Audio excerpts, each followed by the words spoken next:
ఇప్పుడు no cost cough syrup తో 60 రూపాయల విలువ గల ఇన్హేలర్ పూర్తిగా ఉచితం. దెబ్బకి దగ్గు జలుబు మాయం. మాజీ మంత్రి పెద్దిరెడ్డి గన్మెన్ కాళేశ్వర సస్పెన్షన్ పై వైసీపీ నేత భూమన కరుణాకర్ రెడ్డి ఆగ్రహం వ్యక్తం చేశారు. ఇటీవల పెద్దిరెడ్డి చెయ్యి ఫ్రాక్చర్ అయిందని, జైలు పరిసరాల్లో ఇతర సహాయకులను అనుమతించరు కనుక గన్మెన్ సాయం చేశాడని చెప్పారు. ఎస్పీ మణికంఠ చర్యలు తీసుకోవడం సరికాదన్నారు.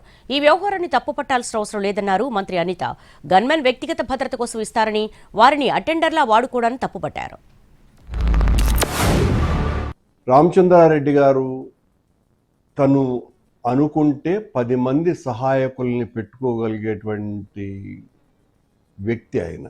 దానికి తోడు ఆయన చెయ్యి ఫ్రాక్చర్ అయినటువంటి కారణంగా ఆ కాళేశ అన్నటువంటి గన్మెన్ చేసినటువంటి ఔదార్యపూరితమైన మానవ సహాయాన్ని ఎస్పీ మణికంఠ గారు ఏమాత్రము సహించలేకపోయినట్టుగా ఉన్నది.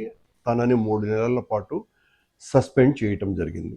నిజంగా మీరు చాలా స్ట్రిక్ట్ ఆఫీసర్ అయితే వెంటనే మీకున్నటువంటి గన్మెన్లను మీరు పంపించి వేయాలి. గన్మెన్ దేనికి?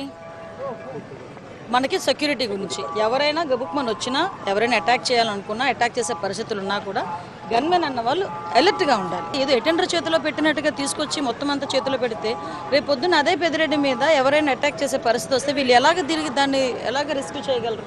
అది మినిమం కామన్ సెన్స్ అండి. ప్రభుత్వ ఉద్యోగస్తులు ఎవరి ఉద్యోగం వాళ్ళు నీతిగా, నిజాయితీగా యాజ్ పర్ రూల్స్ చేసుకోండి. దానికి ఆ ఫ్రీడమ్ ఉంది. అంతే తప్పించి ఎవరు తొత్తులుగా వ్యవహరించాల్సిన అవసరం లేదు.